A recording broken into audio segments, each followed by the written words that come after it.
Esto es Proyecto Migración.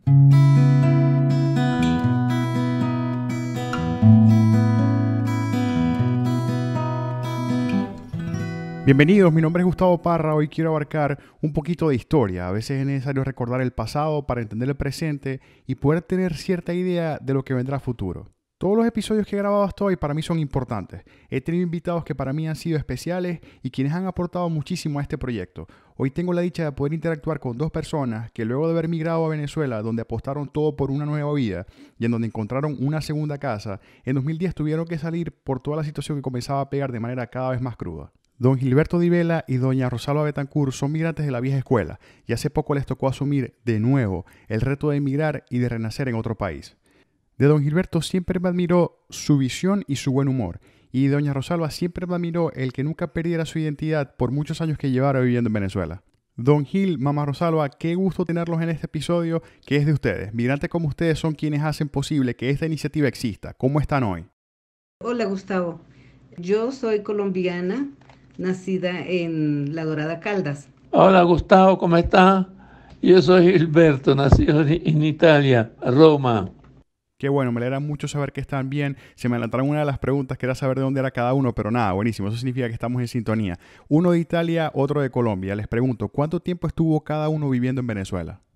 En Venezuela vivimos, yo viví 32 años. Yo, Gustavo, 54, Venezuela.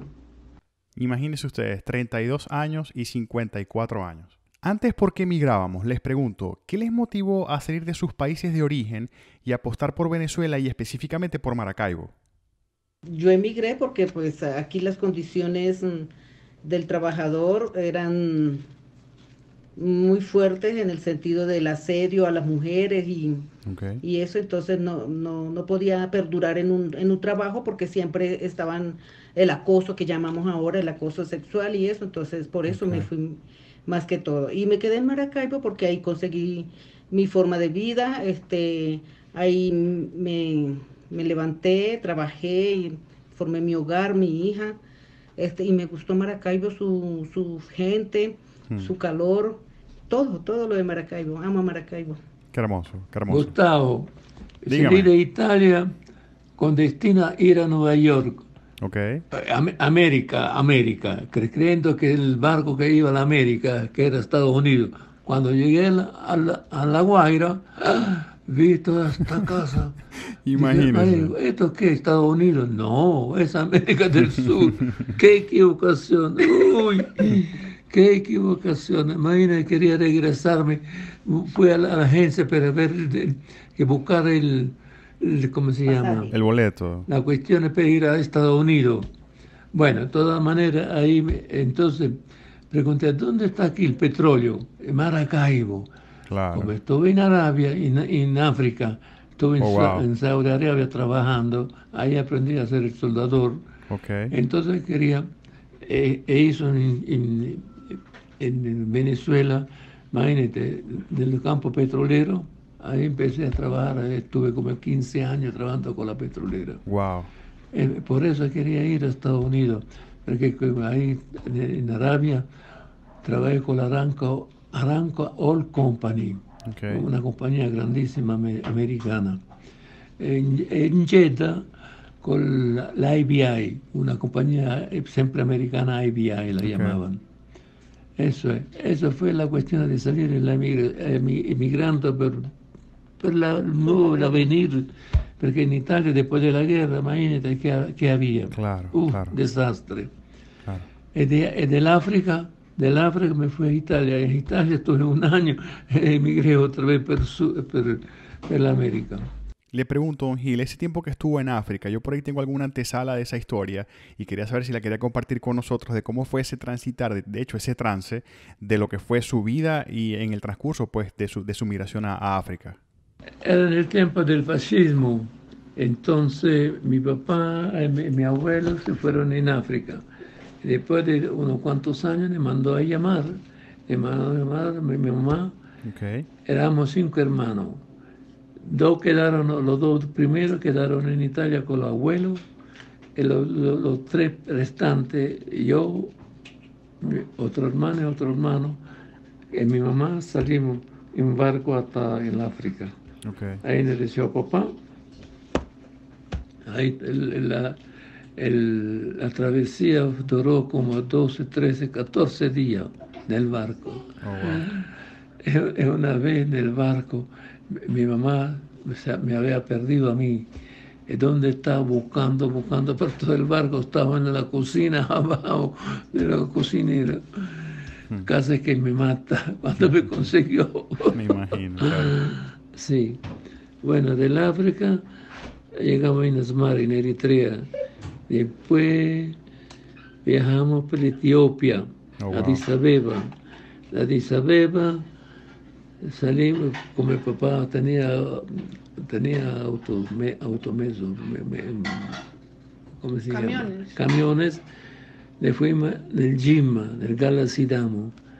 Siempre en África. Jimma, Galacidamo, Etiopía, Addis Abeba, Eritrea, Asmara. Oh, wow. En Massawa, donde llegamos con el barco. Total, imagínate, ahí empecé, que tenía yo 7 años cuando fuimos en África. Wow. 7 años tenía. Ahí, cuando tenía la edad de 17 años, 18 años, me fui en Arabia Saudita. Va bien, tuve que tener permiso de mi papá, de la familia, para poder viajar. No tenía 18 años todavía. Okay.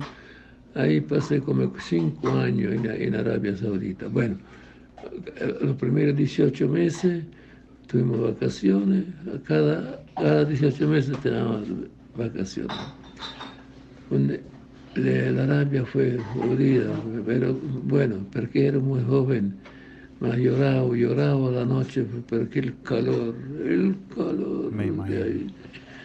Dormíamos en tienda sin ventilador. Imagínense, eso daba día y noche. Bueno, lo que aguantó la juventud. La severidad, bueno, yo me fui para allá porque mi padre era muy severo con nosotros, Okay. especialmente conmigo, que era el más grande. Bueno, cuando terminó la guerra, ahí lo que de los ingleses que ocuparon Eritrea ahí, entonces todos nosotros buscábamos de mandarnos a los campos de concentración en el Kenia, los ingleses.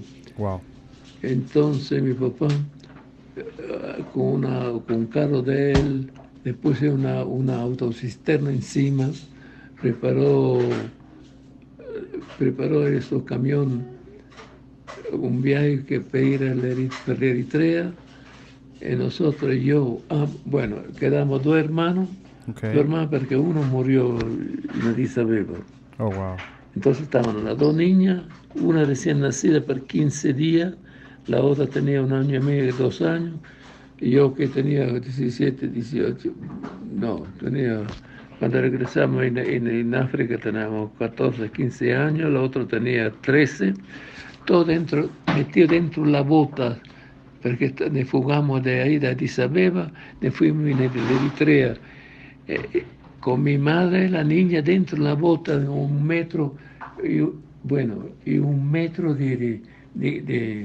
porque durante la noche, una vez durante el trayecto, porque se veía solamente de día, de noche se paraba, pero no se podía, pero el asunto del atraco.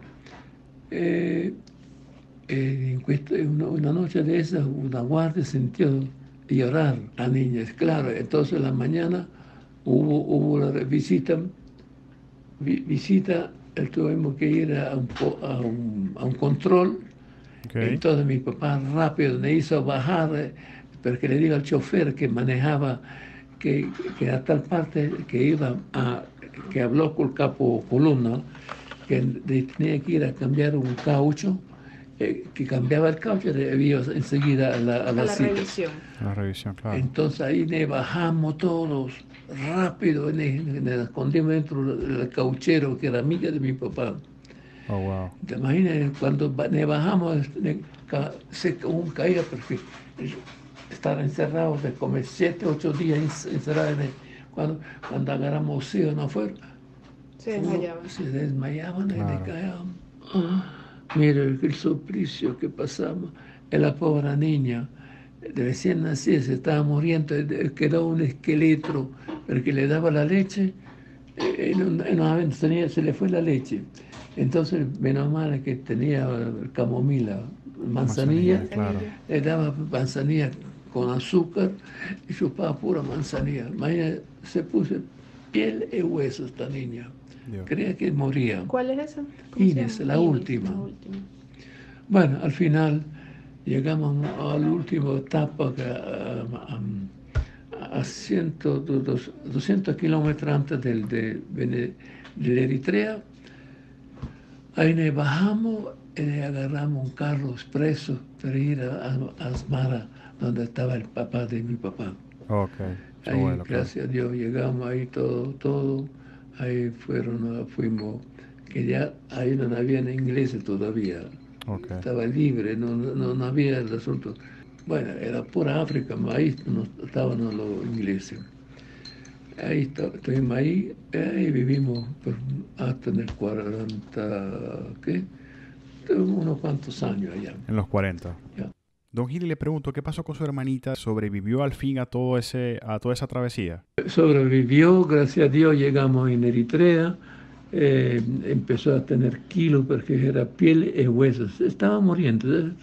Yo creo que tardábamos otro poco de días, ya moría seguro. Bueno, gracias a Dios ahí ya tiene 78 años, ha tenido dos hijos, un varón y una hembra. Viuda, quedó viuda. Ahí está. Wow, sí, como ya lo he dicho, este tipo de historias son las historias que inspiran. Incluso pueden inspirar cualquier película sin ningún problema. Mi respeto y admiración, Don Gil. Ahora le pregunto, volviendo al tema cuando sale de África y va apuntando hacia Estados Unidos. Imagínese usted llega a La Guaira, ¿okay? Al otro polo. Usted va apuntando a América del Norte y llega a América del Sur. ¿Cuánto tiempo le tomó asimilar y ajustar esas miras de decir, ok, ya no voy a Estados Unidos, me quedo en Venezuela a buscar pues la vida que realmente salí buscando? Cuando vine en el barco había una señora que ya vivía en Venezuela. Okay. Vivía ahí en Caracas, en La Guaira. Okay. Total, me dice, no te preocupes, que ahí tengo un señor que vive de la Venezolana Cemento, que está ahí al lado mi restaurante. Voy a ver, es italiano, por cierto, a ver si tú puedes ir a trabajar allá. Y así fue. La señora habló, me invitó ahí al restaurante, hablamos con el jefe ahí de mantenimiento. Okay. Él me dio trabajo porque estaban haciendo un puerto, ¿cómo se llama? Sí, un puerto para atracar lanchas. Okay. Y ahí trabajé 40 y pico de días. Una vez que estaba allá, me dice, le digo, mano, ¿dónde está el petróleo? Dice, en Maracay, en el estado Zulia. Entonces, pues, estuve como 2 meses trabajando, 45 días, más 2 meses lo pasé en La Guaira.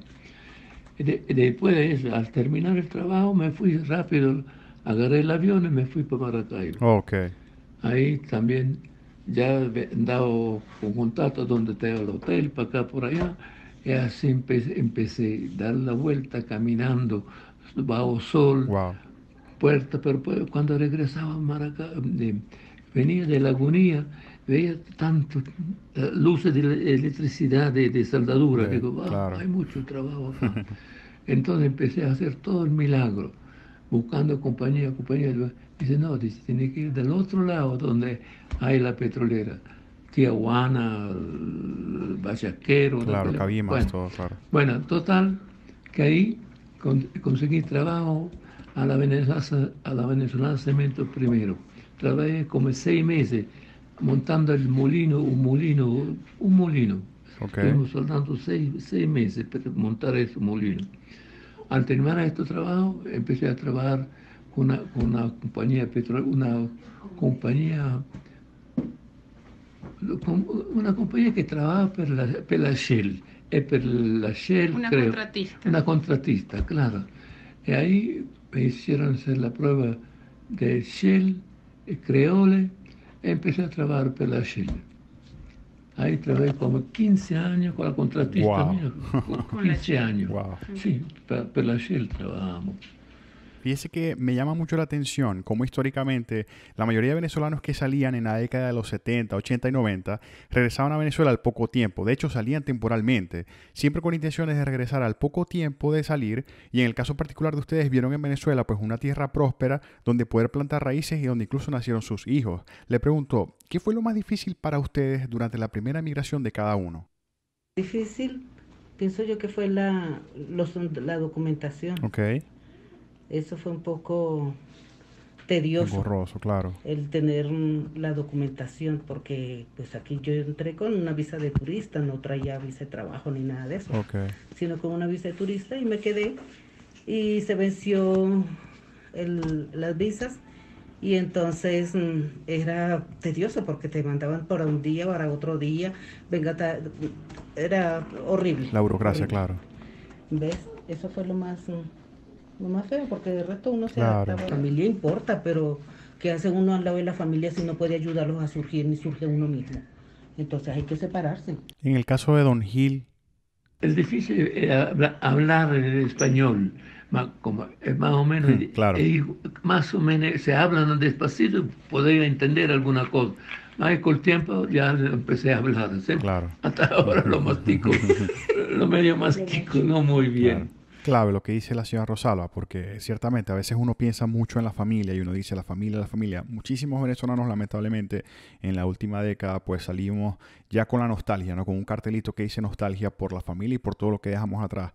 Pero dijo algo clave y vital, creo yo, o sea, algo tan sencillo de verbalizarlo, ¿no? Cuando uno dice, si no hago nada, si estoy con mi familia y no puedo ayudarlos, entonces es necesario separarse, ¿ok? Y eso me gustó porque al final de cuentas resume todo lo que es ese duelo que pasa el venezolano cuando se separa de su familia, no solamente con el venezolano, con cualquier migrante que se separa de su familia, sale de su país pues en busca de un mejor porvenir para poder de alguna u otra forma salir adelante y apoyar también a su familia desde afuera. En 2010 deciden salir de Venezuela, la situación se puso difícil pues y ustedes optaron por establecerse en la tierra natal de doña Rosalba. Les pregunto, ¿cómo fue ese proceso? Obviamente sé lo que les motivó, o cualquier venezolano pues se puede imaginar qué fue lo que motivó esa salida del país. Pero más o menos cómo fue ese proceso, ya nos contaron inicialmente cómo estuvo cuando salieron de sus países, ahora tienen que salir de Venezuela, la tierra donde vivió cada uno. Uno 32 años, el otro 54. ¿Cómo fue ese proceso? Andábamos en Chile porque ahí tenía un apartamento, pero por lo menos se vivía bastante bien. Claro, claro. Tenía bastante plata al banco Y es también. importante, eso es importante. Como fue la cuestión del terremoto, uy, que me asusté tanto, digo, no. Me imagino. Digo, esto no es tierra para nosotros, Me vuestro imagino. terremoto. Claro. Fue un susto grandísimo. Ahí no pude, se fue la voz, no podía hablar, pero el susto. Entonces, imagínate que teníamos partenza, pero después de 2 días tuvimos que esperar 3-4 días, pero teníamos que poner la pista de aterrizaje para que se abrieran todas quebrada, las claro. pistas de aterrizaje. Total, que venimos aquí en Colombia, vamos a Colombia, vivimos en Colombia porque estamos cerca de Maracaibo. Claro. Como ahí tengo propiedad a Maracaibo, estamos más cerca. Ok, aquí vivimos todos juntos. Decidimos establecer aquí en Bogotá. Ok, buenísimo. Sí, el pensado era quedarnos allá en Chile, pero el terremoto nos sacó corriendo de allá. Me imagino. Entonces, claro. como tenemos que cobrar pensión y eso, y no daban sino 3 meses, entonces decidimos quedarnos en Bogotá para poder viajar así seguido Claro. a Venezuela y poder pues ver lo que uno dejó allá, sus bienes y eso, y cobrar la pensión. Claro. Yo acostumbro a preguntarle a mis invitados si pudiesen viajar en el tiempo al día antes de salir de sus países de origen, ¿qué consejos se darían? Pero para este episodio en especial quiero cambiar esa pregunta por otra pregunta que yo siento que la respuesta probablemente agregue más valor a quienes escuchan este episodio. Ustedes como voces de experiencia y guías de muchos caminos, ¿qué consejos le darían a esta generación de migrantes que aún no sabemos si regresaremos o no, pero que siempre tratamos de mantener la fe y la esperanza de, aunque sea, poder llegar a pasar nuestra vejez en nuestras tierras? Come todo como uno, pero busca el bien de uno, el bienestar de uno, estar mejor. Claro. Eso es todo. Por eso uno emigra. Sí, claro, pues sí. El consejo que le doy a esta generación que está saliendo a esta migración, tan bárbara que está saliendo es que no hay mal que dure 100 años ni cuerpo que lo resista. Venga. Algún día volveremos y seremos la mejor Venezuela que haya existido. Hermoso, de verdad que sí, estoy seguro de eso también. Es la esperanza que tenemos mucho, mamá Rosalba. Algunos a flor de piel, otros más en el fondo, pero al final de cuentas cada venezolano pues que salió de su país, pues en este caso de Venezuela, siente esa esperanza y escucharlo de una voz como la suya, pues a mí me llena también de bastante esperanza y de sentir que esa llamita todavía está ahí y que, como dice el dicho muy bien, pues la esperanza es lo último que se pierde. Don Gil, mamá Rosalba, significa muchísimo para mí y es un honor que compartan sus experiencias conmigo y con quienes escuchen este podcast. De verdad espero que las cosas mejoren y que puedan estar tranquilos dentro de todo lo que está atravesando este mundo. Les agradezco muchísimo por todo y por compartir conmigo este ratico. Ok, Gustavo, gracias por habernos invitado para tu programa. Bueno, Gustavo, espero que esto le sirva a alguna persona, nuestra experiencia. Y muchas gracias. Continúa con tu programa. Ahora me voy a poner a verlo más seguido para saber a leer todas las entrevistas que hace. Muchas gracias, Gustavo. No, al contrario, de verdad que muchísimas gracias a ustedes por aceptar esta invitación. Como ya lo dije, significa muchísimo para mí. Mi gente, los espero en mis redes, Instagram, @GustavoElíasParra, @GeParra en Twitter y en el fanpage de Facebook, Gustavo Parra. Suscríbanse a mi canal de YouTube, Gustavo Elías Parra, likes, compartan, comentarios. Yo feliz de cada like, de cada comentario. De verdad, pues que esa es la gasolina, como siempre le digo, esa es la gasolina que me impulsa a seguir con todo esto. Y aparte, pues experiencias como esta, de verdad que me inspira muchísimo. Recuerden siempre, no sientan pena por decir de dónde son. Somos de donde estamos y de donde venimos.